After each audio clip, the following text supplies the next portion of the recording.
Era luna iulie a anului 1985.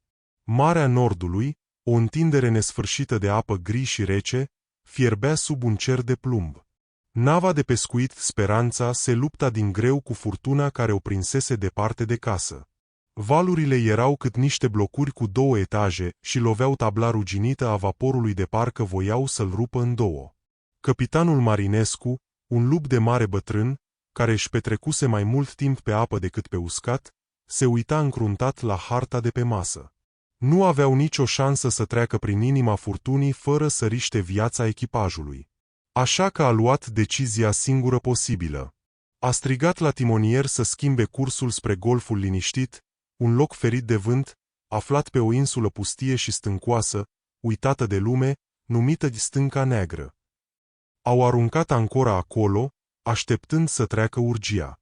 După 2 zile de legănat și frică, vântul s-a mai domolit. Căpitanul i-a chemat pe 2 dintre cei mai tineri marinari, Ion și Vică. Băieți, luați barca și mergeți la mal. Avem nevoie de apă dulce. Rezervoarele sunt aproape goale și nu știm cât mai stăm aici. Cei 2 au dat din cap, și-au luat bidoanele și au coborât barca la apă. Insula arăta sinistru. Doar pietre negre, o pădure deasă și întunecată de brazii și un frig care îți intra în oase, chiar dacă era mijlocul verii. Când au ajuns pe plajă, au tras barca pe pietriș și au pornit spre interior, căutând un izvor. Mergeau prin liniștea aia apăsătoare, când Ion l-a prins pe Vică de braț și i-a șoptit speriat: "Uite! Fum!" Într-adevăr, printre copaci se ridica un fir subțire de fum. Cine putea să facă focul pe o insulă unde nu călca picior de om cu ani? Curioși, dar și cu inima cât un purice, s-au apropiat tiptil.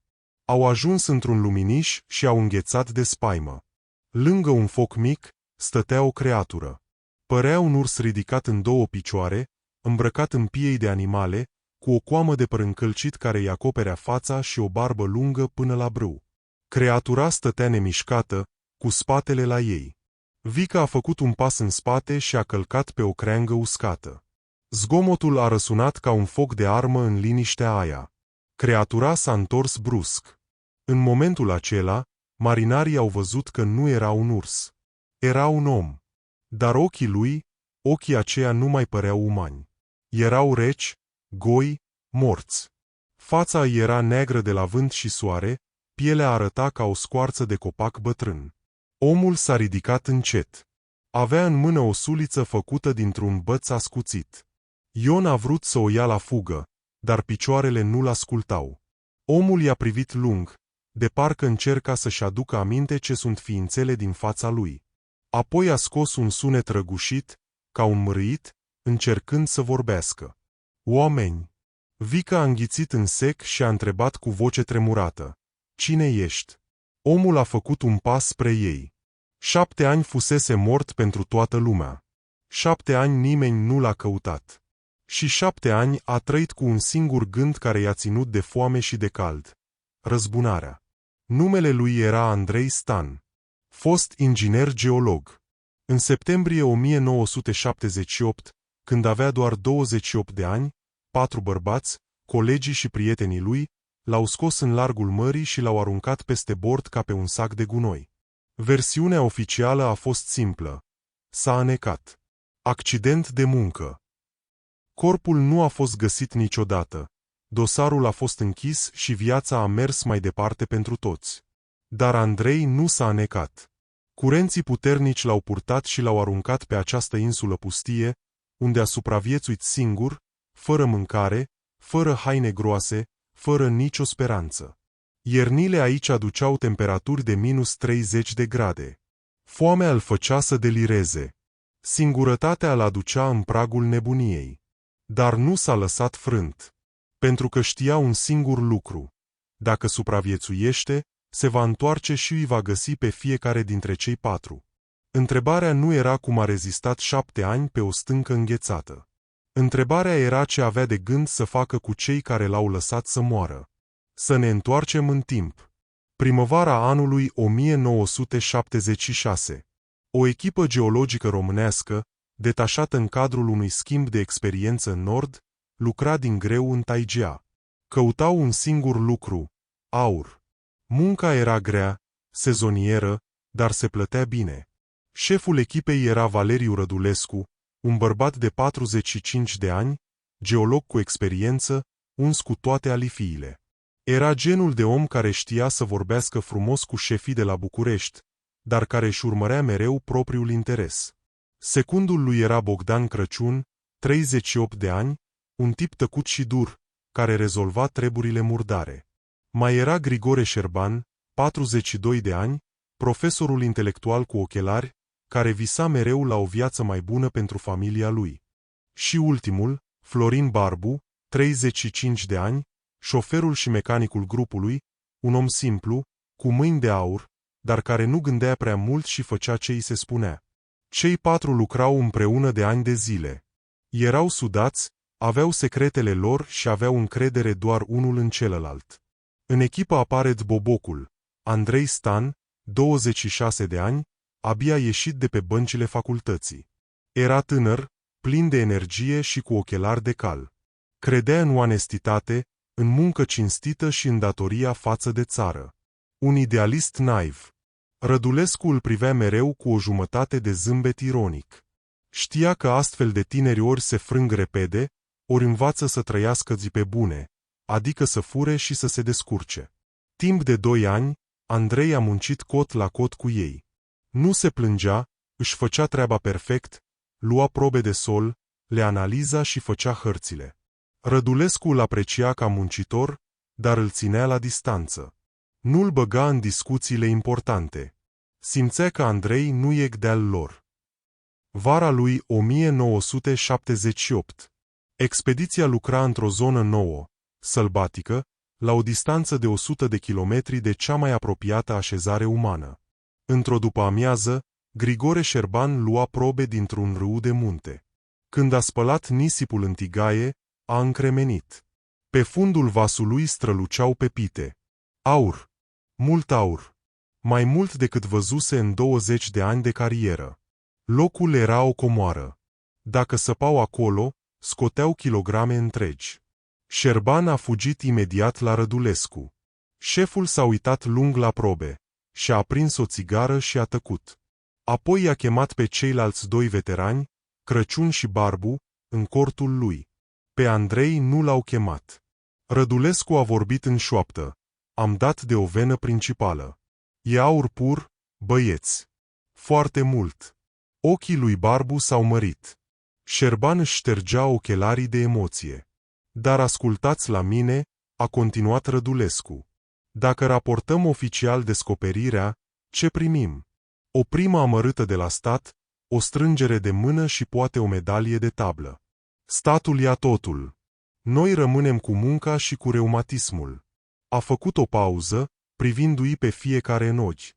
Există și varianta a doua. Raportăm că zona e stearpă. Că nu e nimic aici. Închidem șantierul oficial. Dar noi știm unde e peste câțiva ani, când se mai liniștesc apele, sau când găsim o cale să-l scoatem pe sub mână, ne întoarcem. Sau îl vindem pontul cuiva din afară. Ne aranjăm pe viață. Copiii și nepoții voștri nu vor mai trebui să muncească o zi. Liniștea s-a lăsat în cort. Se auzea doar vântul care bătea în pânză. Tentația era uriașă. Dolari. Aur. O viață fără griji. Eu sunt pentru, a zis scurt Crăciun. El credea doar în bani. Barbu a dat și el din cap. M-am săturat de sărăcie, șefu. Dacă zici că se poate. Grigore Șerban a eitat puțin. Era om citit, știa riscurile. Îl rodea conștiința, dar gândul la fiica lui, Maria, pe care voia să o trimită la facultate, și la soția lui, Elena, care se chinuia cu banii, l-a învins. Bine. Sunt cu voi. Cei 4 și-au strâns mâinile. Pactul era făcut. Urmau să fure de la stat o avere. Timp de o lună, au jucat teatru. Oficial, munceau de zor, dar Rădulescu scria în rapoarte că zona e săracă și lipsită de perspectivă.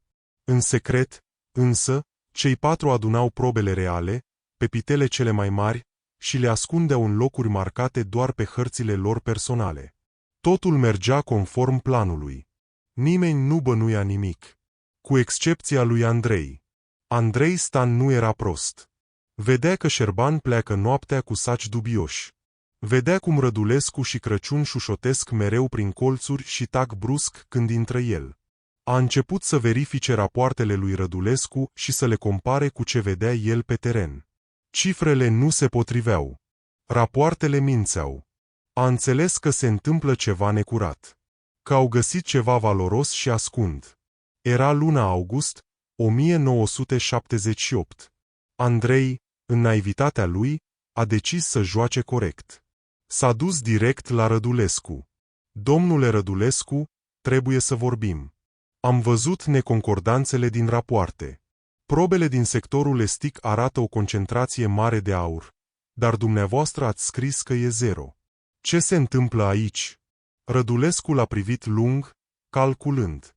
Putea să încerce să-l mintă, dar Andrei avea dovenile în mână. Așa că a decis să riște. I-a spus totul. Andrei, ascultă-mă bine. Avem o șansă unică în viață. Putem fi bogați. Putem trăi ca regii. Nu mai fi copil. Îți dăm și ție o parte. O cinime. Ești cu noi și taci din gură, și viața ta e aranjată. Andrei a făcut ochii mari. Nu-i venea să creadă. Oamenii pe care îi respecta erau niște hoți. Nu pot să fac asta, a spus el ferm. Asta e trădare. E furt din avutul țării. Dacă nu corectați rapoartele și nu predați aurul, mă duc la autorități. Voi scrie un raport direct la București. Rădulescu s-a albit la față.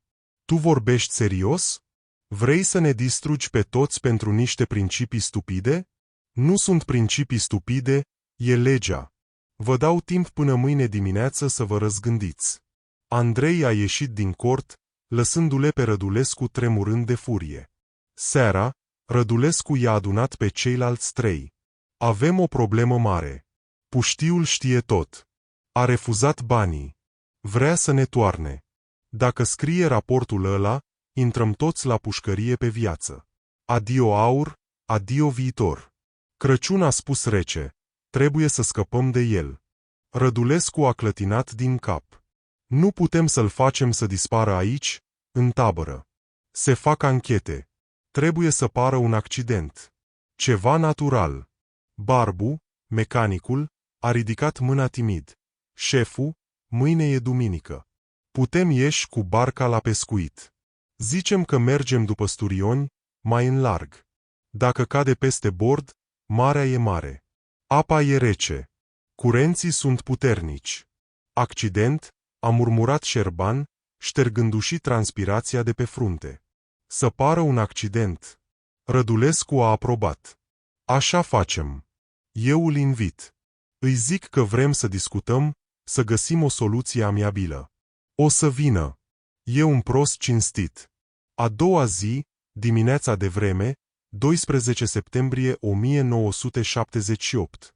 Rădulescu s-a dus la cortul lui Andrei. Avea o față spășită, de om îngrijorat. Andrei, hai să mergem cu barca puțin în larg. Doar noi 2 și Crăciun. Vreau să discutăm liniștiți, fără să ne audă ceilalți. Poate găsim o cale de mijloc. Te rog. Andrei a eitat, dar a acceptat. Spera că i-a convins să se predea. S-au urcat în șalupă. Rădulescu la timonă, Crăciun în spate, Andrei la mijloc. Barbu a rămas pe mal, prefăcându-se că repară ceva la un motor. Șerban s-a ascuns în cort, îi era prea frică să privească. Au mers cu șalupa vreo 2 ore, îndepărtându-se mult de țărm, spre o zonă cu stânci periculoase și curenți turbulenți. Marea era agitată. Andrei privea valurile, gândindu-se cum să le explice că onestitatea e mai importantă decât banii. Rădulescu i-a făcut un semn scurt lui Crăciun. Crăciun a luat o cheie franceză mare, grea, de metal, pe care o ținuse ascunsă. S-a ridicat în spatele lui Andrei. Andrei! A strigat Rădulescu ca să-l facă să se întoarcă. Andrei a întors capul. În secunda aia, Crăciun l-a lovit. Nu în cap, ca să nu-l omoare pe loc și să lase urme, ci în umăr, cu o forță brută, dezechilibrându-le, Andrei a căzut în genunchi, amețit de durere. Rădulescu a lăsat timona și s-a repezit la el. Îndoi l-au imobilizat. Andrei încerca să se lupte, dar era amețit. L-au legat repede la mâini cu o frânghie groasă. Ce faceți? Sunteți nebuni? A strigat Andrei. Rădulescu l-a privit cu o milă rece. Îmi pare rău, băiete. Ești un geolog bun, dar ești periculos. Prea cinstit pentru lumea asta. Dacă te lăsăm să vorbești, ne îngrot pe toți. O să mă ucideți? Nu, a râneit Crăciun. Noi nu te ucidem. Te lăsăm aici. Dacă ai noroc, te găsește cineva. Dacă nu, marea decide. L-au ridicat și l-au aruncat peste bord. Apa era rece ca gheața.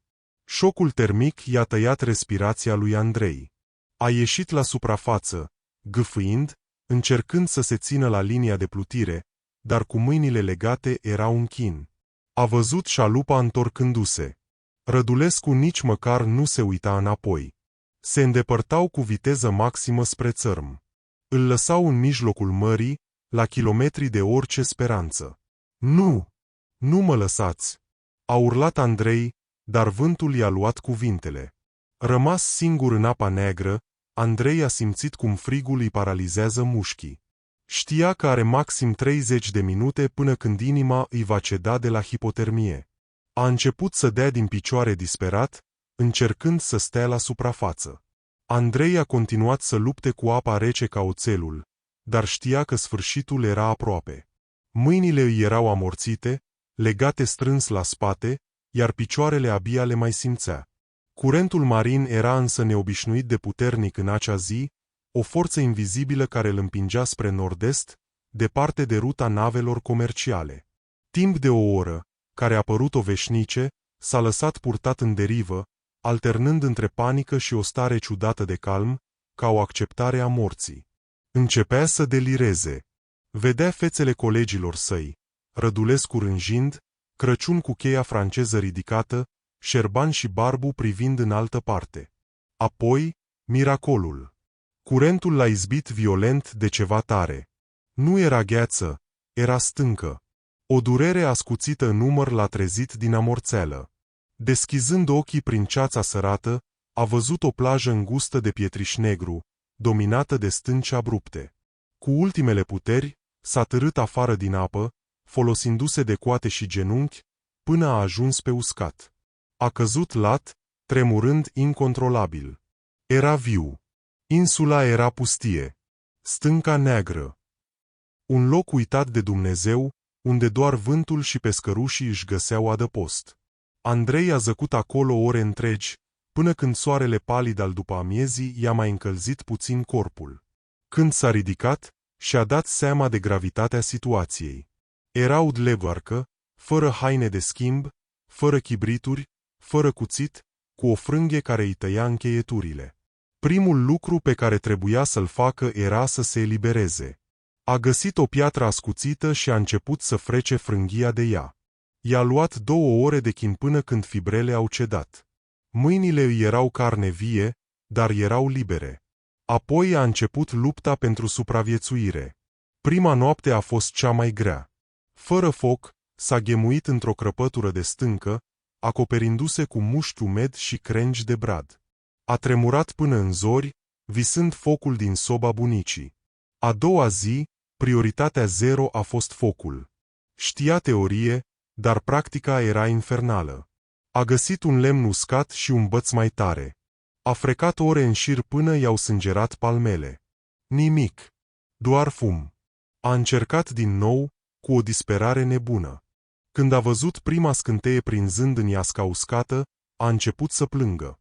A suflat ușor, hrănind flacăra mică, protejând-o cu corpul lui ca pe cel mai de preț odor. Focul însemna viață. Zilele s-au transformat în săptămâni. Săptămânile în luni. Andrei a învățat să trăiască din nou, dar nu ca un om modern, ci ca un om al cavernelor. Hrana era o problemă constantă. La început mânca doar midii crude, smulse de pe stânci, și alge. Apoi a învățat să prindă crai. Dar asta nu era de ajuns. Iarna se apropia și avea nevoie de grăsime. A văzut o colonie de foci pe partea cealaltă a insulei. Animale mari, groaie pe uscat, dar rapide în apă.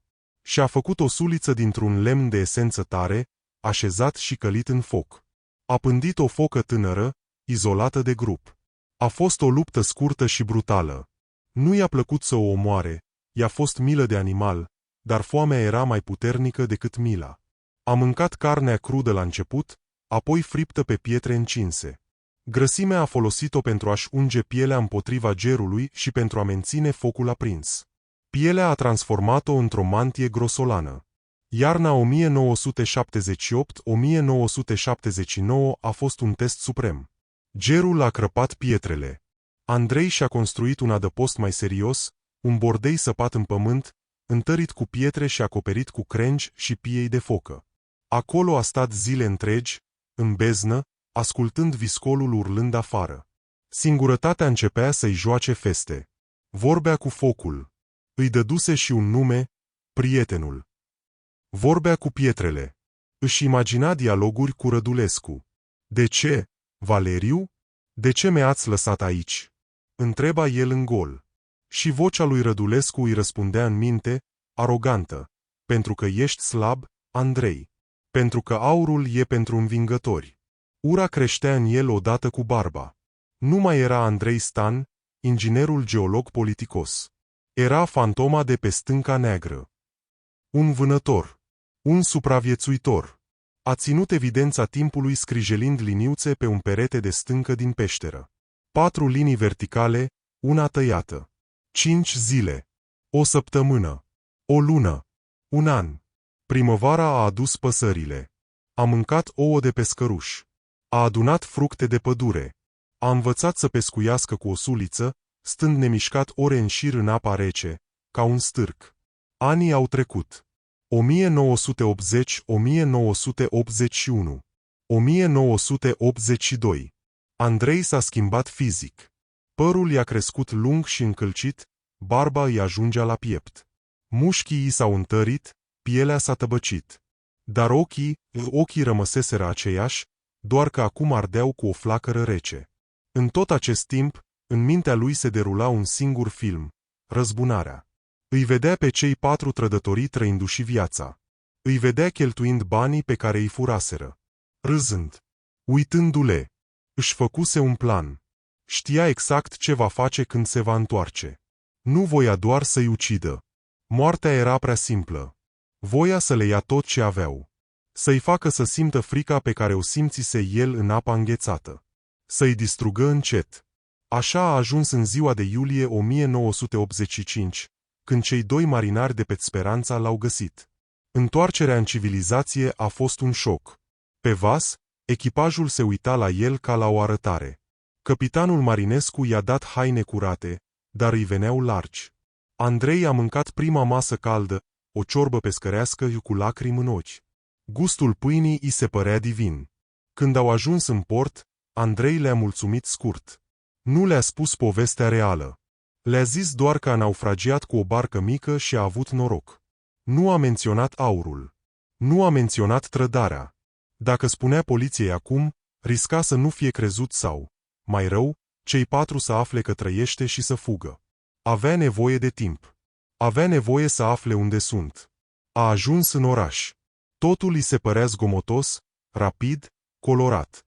Oamenii mergeau grăbiți, mașinile claxonau. Andrei se simțea străin. Primul lucru pe care l-a făcut a fost să meargă la vechea lui adresă. Apartamentul era vândut. Părinții lui muriseră cu ani în urmă, așa că nu-l mai lega nimic de trecut, în afară de ură. S-a dus la arhivele companiei de geologie. Acolo a avut un șoc. Dosarul lui scria clar: decedat prin înecare, 1978. Dar ce l-a interesat mai mult au fost ceilalți. Valeriu Rădulescu se pensionase anticipat, pe caz de boală, și trăia într-o vilă luxoasă la marginea orașului. Se zvonea că are afaceri necurate cu antiități. Bogdan Crăciun își deschisese un servis auto prosper. Grigore Șerban era acum decan la facultate, un om respectat. Florin Barbu, Despre el nu se știa mare lucru, doar că locuia într-un bloc muncitoresc și o ducea greu. Andrei a zâmbit amar. Așa cum bănuia. Aurul le adusese noroc. Avea nevoie de bani pentru a se mișca. S-a angajat ca docker în port, muncă fizică brută, pe care o făcea fără să crâcnească. Dormea într-o magazie părăsită, mânca puțin și strângea fiecare leu. Într-o lună, a adunat suficient cât să-și cumpere haine normale, să se tundă și să arate din nou a om. Când s-a uitat în oglindă la frizer, abia s-a recunoscut. Fața lui era brăzdată de riduri premature, părul avea fire albe, dar privirea era tăioasă ca un brici. Era timpul să înceapă vânătoarea. Prima țintă, Florin Barbu. Veriga slabă. Andrei l-a urmărit timp de 3 zile. Barbu era o umbră a omului de altădată. Bea mult. Seara, se clătina spre casă, bombănind singur. Locuia la etajul 4 al unui bloc vechi, fără lift. Într-o seară de toamnă, ploioasă și rece, Andrei l-a așteptat în scara blocului. Era întuneric, becul de la parter era ars. Când Barbu a intrat, ud și mirosind de alcool ieftin, Andrei a ieșit din umbră. Salut, Florine! Barbu s-a oprit, mijindu-și ochii tulburi. Cine ești? Bă? Ai un foc? Andrei a făcut un pas în lumină, lăsând raza felinarului de afară să-i cadă pe față. Nu mă mai recunoști? Au trecut doar 7 ani. Barbu a rămas cu gura căscată. Sticla de vodcă i-a căzut din mână și s-a spart cu zgomot pe ciment. Andrei? Eu sunt. Mortul s-a întors. Barbu s-a albit la față. A început să tremure, dând înapoi spre scări. Nu se poate. Ești mort. Te-am văzut în apă. Mi-ați văzut și ați plecat, Florine. Mi-ați lăsat la foci. Andrei a înaintat încet, calm, dar amenințător. Nu te apropia. A urlat Barbu, cuprins de o panică animalică. Ești o stafie. Pleacă! Barbu a încercat să fugă pe scări în sus. Era beat și speriat de moarte. A făcut 2 pași împleticiți, a alunecat pe treapta udă de la vodka vărsată și s-a dezechilibrat. A dat disperat din mâini să se prindă de balustradă, dar a ratat-o. S-a prăvălit pe spate, lovindu-se cu capul de muchia treptelor de beton. A căzut rostogolindu-se până la baza scării, unde a rămas nemișcat, într-o poziție nefirească. Andrei a privit de sus, fără să clipească. Nu-l atinsese. Nu-l împinsese. Frica și alcoolul făcuseră treaba în locul lui.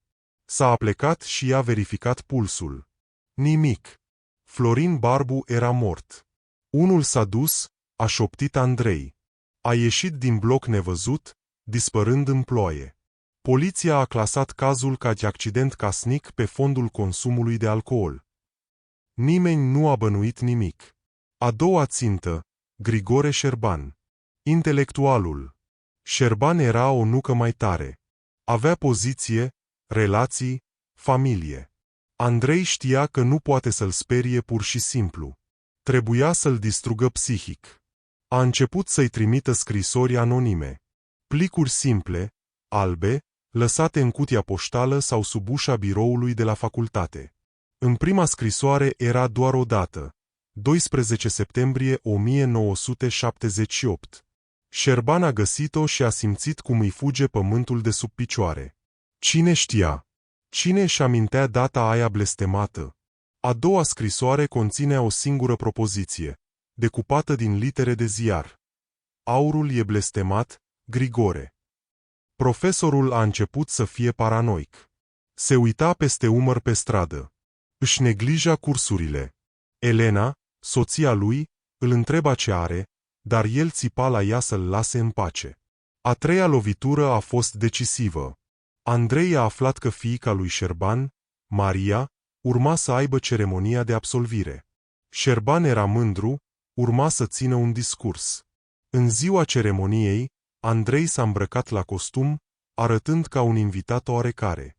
S-a așezat în ultimul rând al amfiteatrului. Când Șerban a urcat la tribună, zâmbind forțat, și a început discursul despre onoare și integritate, Andrei s-a ridicat în picioare. Nu a strigat. Doar l-a privit fix. Șerban, de la înălțimea podiumului, și-a rotit privirea prin sală și s-a oprit asupra lui. A încremenit. L-a recunoscut imediat. Ochii aceia reci, care îl bântuiseră în coșmaruri 7 ani. Andrei a dus încet degetul la buze, într-un gest de tăcere, apoi a arătat spre Maria, care zâmbea fericită în primul rând. Mesajul era clar. Știu tot. Și pot să-i spun și ei cine ești cu adevărat. Șerban s-a albit. A început să se bâlbâie. I-a căzut paharul cu apă de pe masă. Eu nu pot, îmi cer scuze. A fugit de pe scenă, lăsând sala murmurând confuză. Cariera lui, imaginea lui de om respectabil, totul se prăbușea. Seara, Andrei l-a așteptat acasă. Șerban stătea în întuneric, în living, cu un pahar de whisky în mână. Ușa de la balcon era deschisă. Andrei a intrat tăcut ca o pisică. Bună seara, domnule profesor. Șerban a sărit ca ars. Ce vrei? Bani? Îți dau tot ce am. Nu mai las-o pe Maria în pace. Nu vreau banii tăi murdari, Grigore. Vreau să te predai. Ce? Mâine dimineață te duci la poliție. Le spui tot. Despre aur. Despre Rădulescu. Despre cum mi-ați aruncat în mare. Ești nebun. Mă vor băga la închisoare. Am o familie, am o reputație. Aveai o reputație.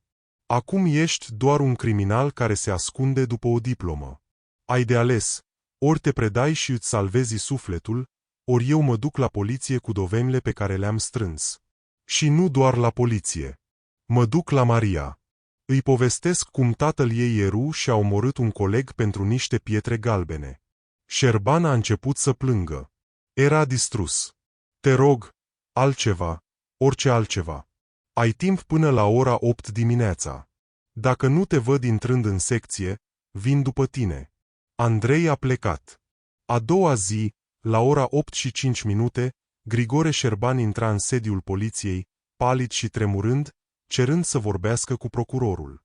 Mărturisirea lui a fost completă. A spus tot. 2 căzuseră. Mai rămăseseră 2. Cei mai periculoși.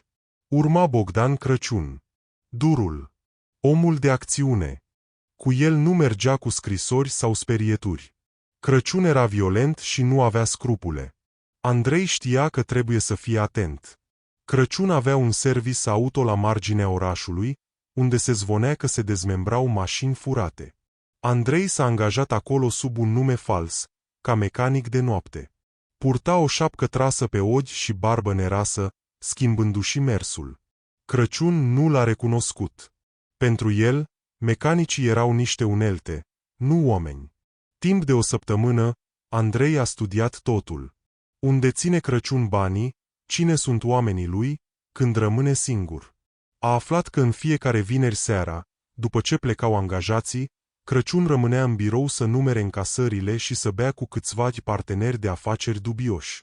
Vinerea a venit. Andrei a așteptat până când partenerii au plecat. Crăciun a rămas singur, încuind ușa.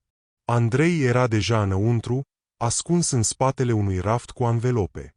Crăciun stătea la birou, cu picioarele pe masă, numărând un tank gros de bancnote. Frumoasă viață, a murmurat Andrei, ieșind din umbră. Crăciun a scos un pistol dintr-un sertar cu o viteză uluitoare. Cine ești? Mă? Ce cauți aici?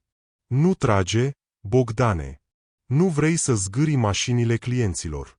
Andrei și-a scos șapca. Crăciun a clipit des. Tu! Surpriză! Crăciun a început să râdă, un râs nervos, răgușit. Incredibil! Chiar ești tu! Mă gândeam eu că Barbu a crăpat prea suspect. Și Șerban s-a predat ca o muiere. Tu erai în spatele lor. S-a terminat, Bogdane. Poliția e pe drum. Șerban a vorbit. Poliția? Până ajunge poliția, tu o să fii rece, amice. De data asta mă asigur că ești mort de-a binelea. Crăciun a ridicat arma, țintind spre pieptul lui Andrei. Dar Andrei nu s-a clintit. În cei 7 ani pe insulă, Învățase să citească mișcările prădătorilor. Când degetul lui Crăciun s-a încordat pe trăgaci, Andrei a aruncat o cheie franceză grea, aceeași unealtă cu care fusese lovit el în 1978, direct în becul de deasupra biroului. Camera s-a scufundat în întuneric. Pistolul a bubuit, dar glonțul a lovit un perete. "Unde ești, șobolanule?" a urlat Crăciun. Andrei se mișca prin servis ca o fantomă. Cunoștea fiecare colț. S-a strecurat în spatele lui Crăciun și i-a șoptit la ureche: "Sunt peste tot." Întunericul era aliatul lui Andrei.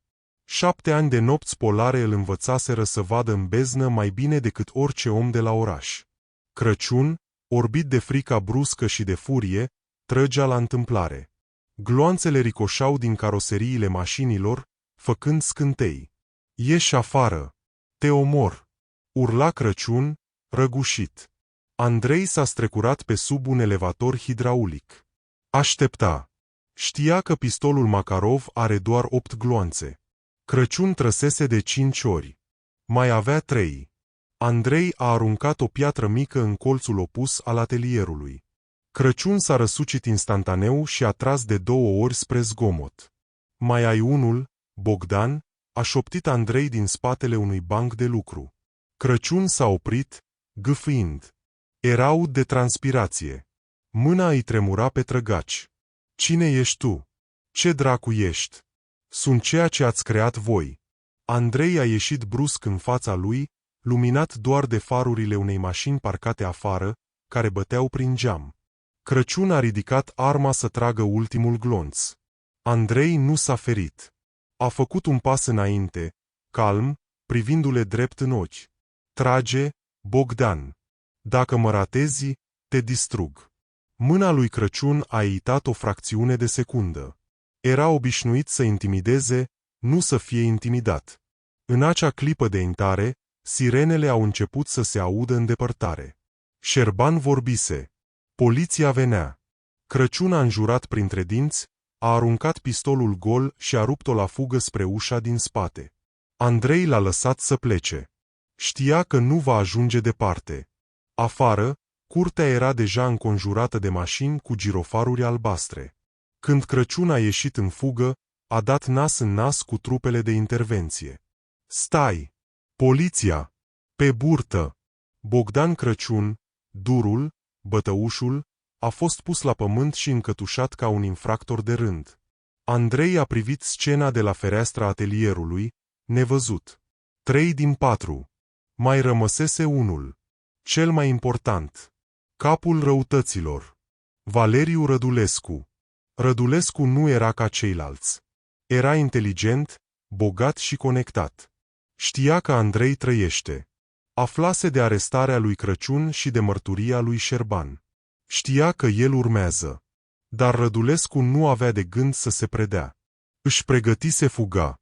Avea pașaport fals, banii din aur schimbați în diamante și un bilet de avion spre America de Sud, cumpărat pe o rută ocolitoare. Urma să plece în 2 zile. Andrei știa asta. Îl supraveghea de o săptămână. Văzuse mișcările discrete, valizele pregătite. În ultima seară, Rădulescu stătea în vila lui luxoasă, savurând un coniac scump. Se uita la șemineu, gândindu-se că a scăpat. Că a câștigat. Deodată, luminile s-au stins în toată casa. Rădulescu a sărit în picioare. A scos un revolver vechi, de colecție, din birou. "Cine e acolo?" "Andrei? Știu că ești tu." "Liniște. Doar trosnetul lemnelor în foc. Ieși la lumină. Hai să negociem.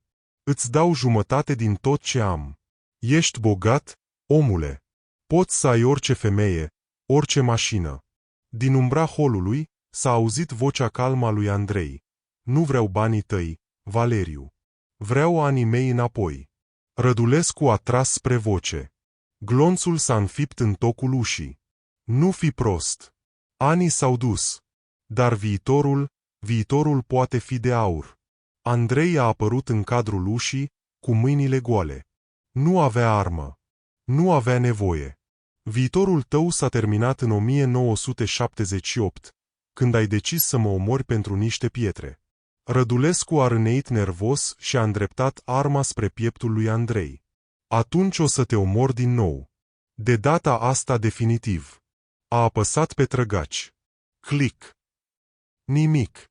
A mai apăsat odată. Click. Andrei a scos din buzunar gloanțele revolverului și le-a lăsat să cadă pe podea, unul câte unul. Când ai fost plecat azi dimineață la bancă, am trecut pe aici. Ți-am golit arma. Rădulescu a privit gloanțele de pe covor, apoi spre Andrei, cu ochii măriți de groază. A aruncat pistolul inutil și a încercat să fugă spre ușa din spate. Dar Andrei i-a blocat calea. Nu l-a lovit. Nu l-a atins. Doar a stat în fața lui, ca un zid. Unde fugi, Valeriu? Nu mai ai unde. Aeroportul e închis pentru tine. Conturile sunt blocate. Poliția e la poartă. În acel moment, luminile girofarurilor au inundat curtea vilei. Zeci de polițiști. Rădulescu s-a prăbușit în fotoliu, învins. Cum ai făcut asta? A întrebat el, cu voce stinsă. Simplu. Am supraviețuit. Andrei a deschis ușa principală și a lăsat poliția să intre. L-au găsit pe Rădulescu plângând ca un copil, cu valizele de bani lângă el. Procesul a fost rapid și mediatizat. Mărturia lui Șerban, probele aduse de Andrei și recunoașterea lui Crăciun au fost devastatoare. Valeriu Rădulescu a primit 25 de ani pentru tentativă de omor calificat și furt deosebit de grav din avutul obștesc. A murit în închisoare după 5 ani, de inimă rea. Bogdan Crăciun a luat 20 de ani. A devenit un deținut model, dar nu a mai ieșit niciodată liber. Grigore Șerban, pentru colaborare, a primit o pedeapsă redusă de 10 ani. Soția l-a părăsit, fiica nu i-a mai vorbit niciodată. A murit singur, într-un azil de bătrâni. Florin Barbu, el își primise deja sentința pe scările blocului. Și Andrei? Andrei Stan a ieșit din sala de judecată în ziua sentinței, privind cerul albastru de februarie. Era liber.